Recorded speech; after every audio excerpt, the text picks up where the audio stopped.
সুপ্রিয় শিক্ষার্থী, আজকের অনলাইন ক্লাসে তোমাদের স্বাগতম। আমি উর্মিলা বড়ুয়া, প্রভাষক, ব্যবস্থাপনা বিভাগ, হাজারাতজু ডিগ্রি কলেজ। আজকে আমি অনার্স 4th ইয়ারের ফাইন্যান্সিয়াল ম্যানেজমেন্ট সাবজেক্টের chapter 1 goals and functions of finance এই চ্যাপ্টারের উপর তোমাদেরকে পাঠদান করব। প্রথমে আসা যাক, হোয়াট ইজ ফাইন্যান্স। শিক্ষার্থীরা, তোমরা জানো ফাইন্যান্স শব্দটির বাংলা হলো অর্থায়ন, অর্থাৎ মানি শব্দটা হচ্ছে ফাইন্যান্সের সাথে রিলেটেড। মূলত মানি ম্যানেজমেন্টটাকে বলা হয় ফাইন্যান্স। আমরা বলতে পারি finance is the art and science of managing money. আমি যদি তোমাদেরকে মানি ম্যানেজমেন্টের একটি উদাহরণ দিই, ধরো তোমার পরিবারের ক্ষেত্রে তোমার বাবা হলো একমাত্র উপার্জনক্ষম ব্যক্তি। তিনি তার প্রতি মাসে যে স্যালারিটা আছে, নির্দিষ্ট পরিমাণ অ্যামাউন্টটা, সেটা তিনি এনে তোমার মার হাতে দিচ্ছেন, যিনি তোমার পরিবারটাকে পরিচালনা করছে।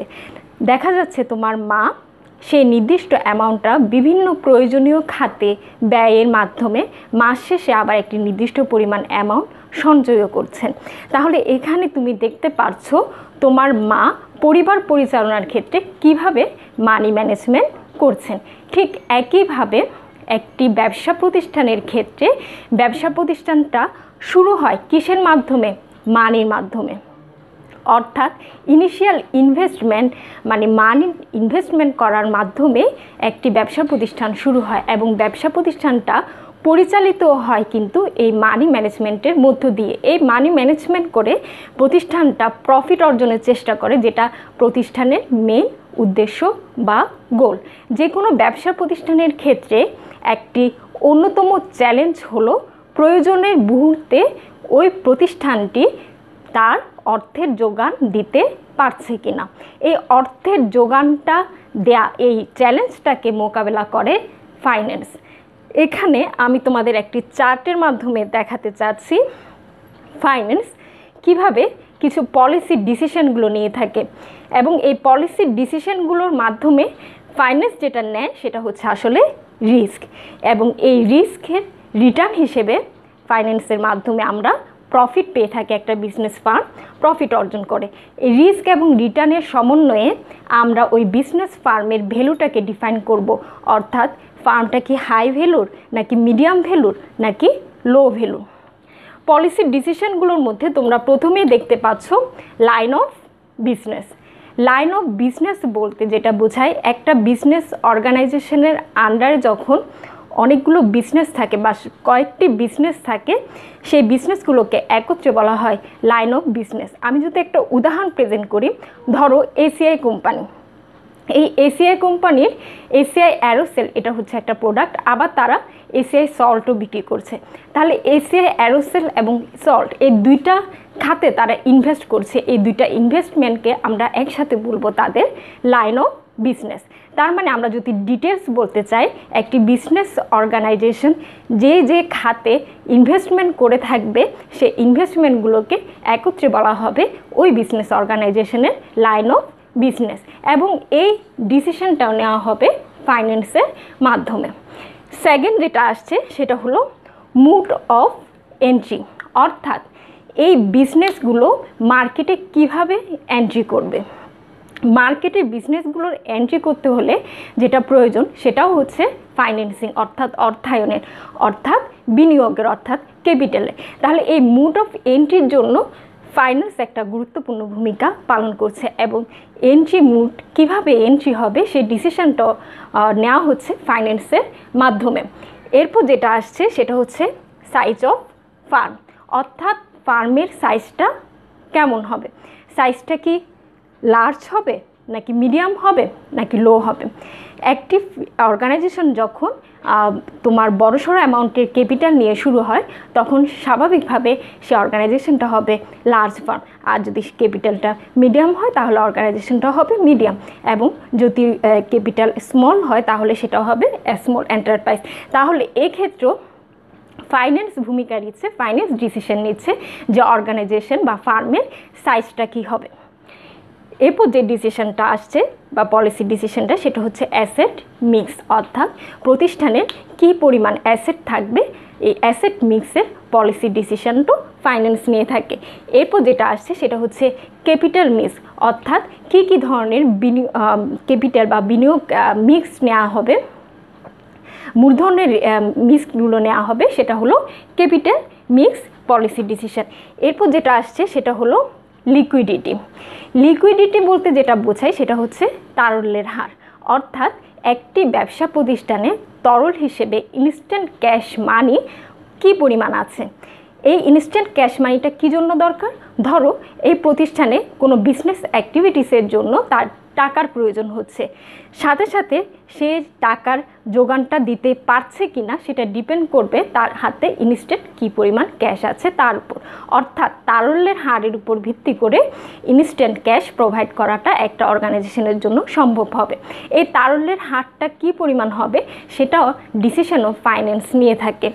এরপর যেটা আসছে সেটা হচ্ছে ডিভিডেন্ড অ্যান্ড পেমেন্ট।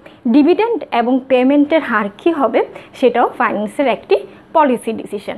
এই সবগুলো পলিসি ডিসিশনের মাধ্যমে ফাইন্যান্স যেটা নিয়ে থাকে সেটা হলো রিস্ক, এবং এই রিস্কের এগেনস্টে ফাইন্যান্সের মাধ্যমে বিজনেস ফার্মটা রিটার্ন হিসেবে প্রফিট পেয়ে থাকে, এবং এই রিস্ক এবং রিটার্নের সমন্বয়ে ফার্মের ভ্যালুটা আমরা ডিফাইন করতে পারি। ভালো রিটার্ন হলে বা হাই রিটার্ন হলে আমরা বলবো এটা হচ্ছে হাই ভ্যালু ফার্ম, যদি রিটার্নটা মিডিয়াম হয় তাহলে সেটা মিডিয়াম ভ্যালু ফার্ম হবে, এবং রিটার্নটা যদি স্মল হয় তাহলে সেটা স্মল ভ্যালু ফার্ম হবে। তাহলে তোমরা দেখতে পারছো ফাইন্যান্স কীভাবে পলিসি ডিসিশন এবং ফার্মের ভ্যালু ডিফাইনের ক্ষেত্রে কাজ করছে। সুপ্রিয় শিক্ষার্থী,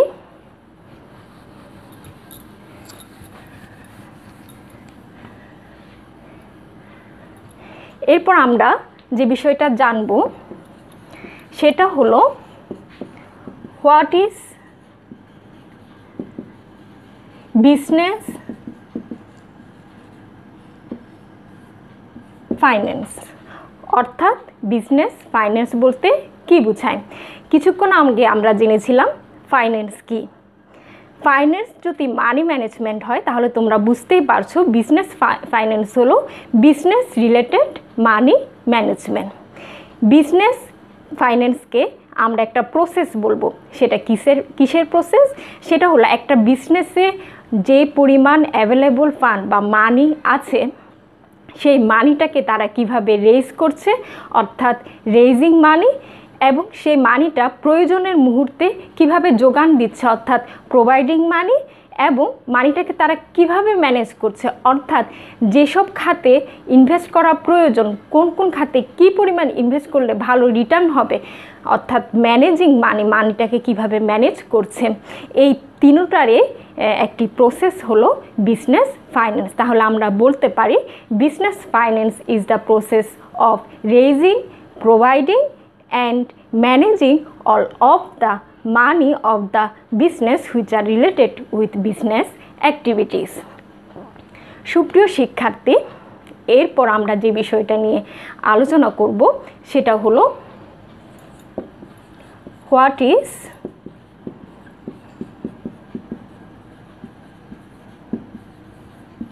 ফাইন্যান্সিয়াল ম্যানেজমেন্ট, অর্থাৎ ফাইন্যান্সিয়াল ম্যানেজমেন্ট বলতে কী বোঝায়।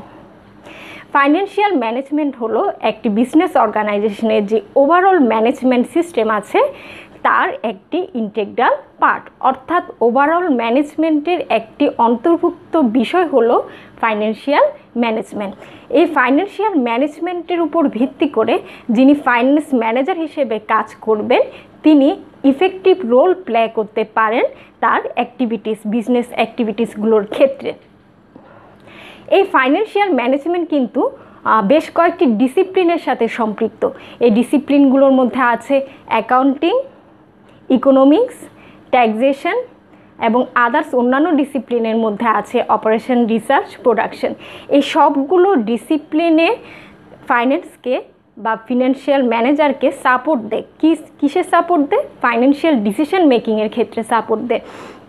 সে ফাইন্যান্সিয়াল ডিসিশন মেকিংগুলো যেমন ক্যাপিটাল ডিসিশন আছে, লেভারেজ ডিসিশন আছে, এই আদার্স আরও বিভিন্ন ধরনের ডিসিশন মেকিংয়ের ক্ষেত্রে যেগুলো ফাইন্যান্সের সাথে রিলেটেড, সেই ডিসিশন মেকিংয়ের ক্ষেত্রে এই ডিসিপ্লিনগুলো ফাইন্যান্সকে কি করে, সাপোর্ট করে। সুপ্রিয় শিক্ষার্থী, আমরা এরপর যে বিষয়টি জানব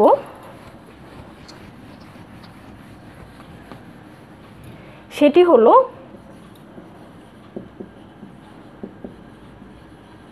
প্রিন্সিপালস অফ ফাইন্যান্সিয়াল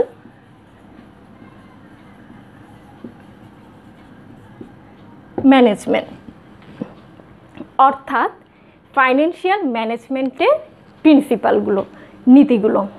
ফাইন্যান্সিয়াল ম্যানেজমেন্টে যে প্রিন্সিপাল বা নীতিগুলো আছে এগুলো হচ্ছে ফাইন্যান্সের মূল ভিত্তি বা ফাউন্ডেশন, যেগুলোর উপর ভিত্তি করে ফাইন্যান্সিয়াল ম্যানেজার যিনি আছেন তিনি খুব ভালো একটা সিগনিফিক্যান্ট রোল প্লে করতে পারবেন ওই অর্গানাইজেশনে প্রফিট অর্জনের ক্ষেত্রে, অর্থাৎ তিনি খুব ইফেক্টিভলি তার ফান্ডটাকে ম্যানেজ করতে পারবেন। অর্থাৎ ফাইন্যান্সিয়াল ম্যানেজমেন্টের এই নীতিগুলো ফলো করা একজন ফাইন্যান্সিয়াল ম্যানেজারের অন্যতম কাজ। এখন দেখা যাক, আমি আজকে তোমাদের 5টা এরকম নীতি নিয়ে আলোচনা করব। আমি নীতিগুলো লিখে দিচ্ছি 1 থেকে 5 পর্যন্ত। প্রথম যে নীতিটা সেটা হলো অ্যানুয়াল বাজেট প্ল্যান।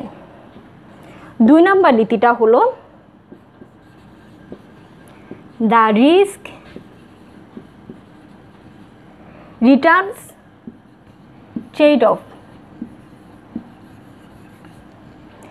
3 নম্বর নীতিটা হলো time value of money.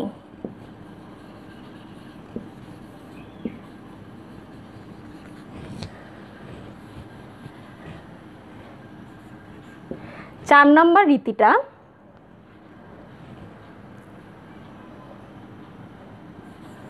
Liquidity, এবং 5 নম্বর নীতিটা হলো ইনক্রিমেন্টাল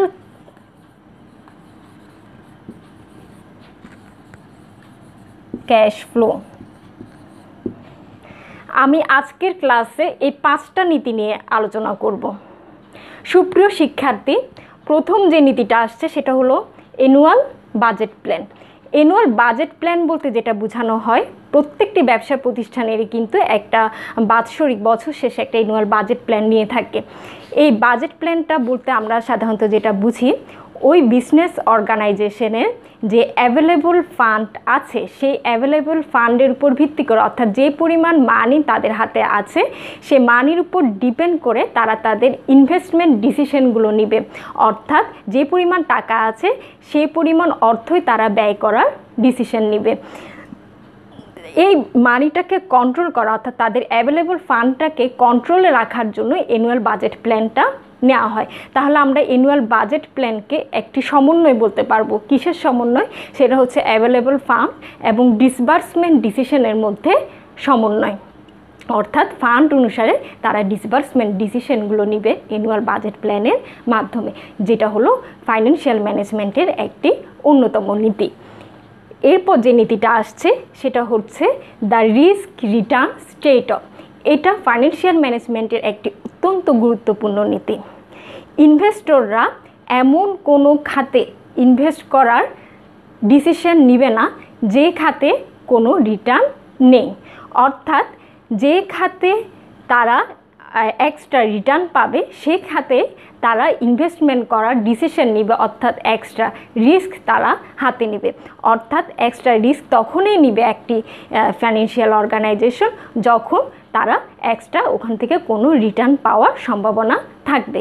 সেই রিটার্ন পাওয়ার সম্ভাবনা আছে কি নেই সেটার ডিসিশনও বা ডিফাইন করাটা হচ্ছে ফাইন্যান্সিয়াল ম্যানেজমেন্টের একটি কাজ। তাহলে তোমরা দেখতে পাচ্ছ ফাইন্যান্সিয়াল ম্যানেজমেন্টের আরেকটি গুরুত্বপূর্ণ নীতি হলো রিস্ক রিটার্নস ট্রেড অফ। এরপর ফাইন্যান্সিয়াল ম্যানেজমেন্টের যে নীতিটা আসছে সেটা হলো টাইম ভ্যালু অফ মানি, অর্থাৎ মানির টাইম ভ্যালু। সুপ্রিয় শিক্ষার্থী, আজকে তোমার হাতে যে 100 টাকা আছে, আগামী 5 বছর পরে সে 100 টাকার মান হয়তো 100 টাকা থাকবে না, সেটা বাড়তেও পারে অথবা কমতেও পারে। আজ থেকে অনেক বছর আগে যখন শায়েস্তা খানের আমলে আমরা ছিলাম, তখন দেখা যেত 1 টাকায় আমরা 8 মণ চাল কিনতে পারতাম। কিন্তু তুমি কি এটা এখন কল্পনা করতে পারো? এখন সে 8 মণ চালের জন্য তোমাকে অনেক বেশি টাকা প্রোভাইড করতে হবে।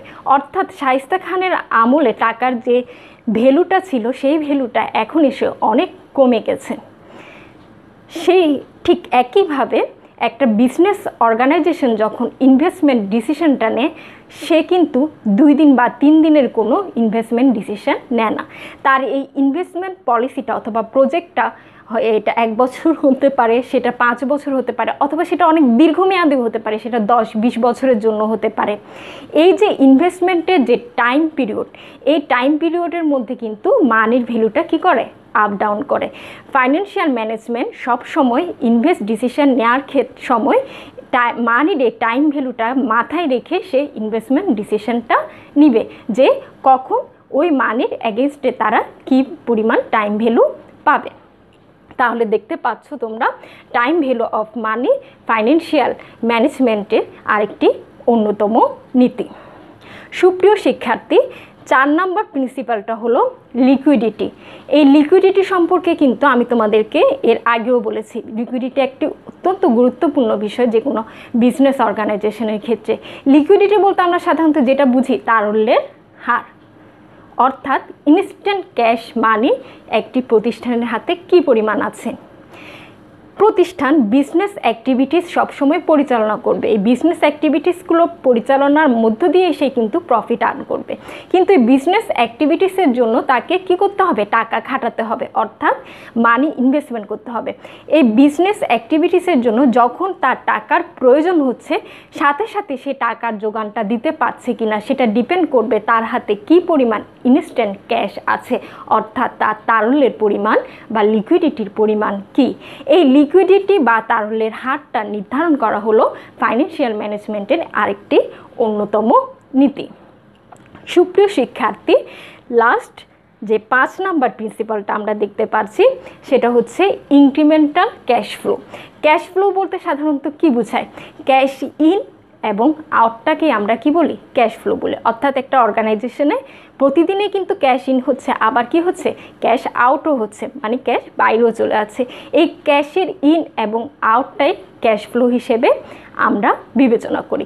এই ক্যাশ ফ্লোটা একটা অর্গানাইজেশনের ক্ষেত্রে যতটা বেশি হবে, তত ওই প্রতিষ্ঠান তোমার প্রফিট অর্জনে সহায়ক হবে এবং প্রতিষ্ঠানের লিকুইডিটিটা তারা ধরে রাখতে পারবে।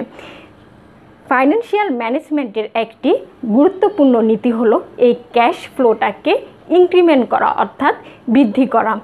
এক্ষেত্রে ফাইন্যান্সিয়াল ম্যানেজমেন্ট যেটা করে, একটি ইনভেস্টমেন্টের পূর্বে এবং ইনভেস্টমেন্টের পরে ক্যাশ ফ্লোর যে চেঞ্জটা হয়, অর্থাৎ ক্যাশ ফ্লোর যে তোমার বৃদ্ধি অথবা হ্রাস যেটা হয়, সেই চেঞ্জটাকে কাউন্ট করে ফাইন্যান্সিয়াল ম্যানেজমেন্ট, যেটা ফাইন্যান্সিয়াল ম্যানেজমেন্টের আরেকটি অন্যতম নীতি। স্বাভাবিকভাবে তোমরা দেখবা একটা ইনভেস্টমেন্টের পূর্বে একরকম ক্যাশ ফ্লো থাকবে, আবার ইনভেস্টমেন্টের পরে হয়তো ক্যাশ ফ্লো বাড়তেও পারে, আবার কি হতে পারে? কমতেও পারে। এই চেঞ্জটা কাউন্ট করা হচ্ছে ফাইন্যান্সিয়াল ম্যানেজমেন্টের আরেকটি নীতি।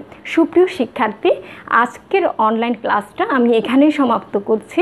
পরবর্তী অনলাইন ক্লাসে আমি পরবর্তী বিষয়গুলো তোমাদের আলোচনা করব তোমাদের সাথে। এতক্ষণ ক্লাসটা এনজয় করার জন্য তোমাদের অনেক ধন্যবাদ।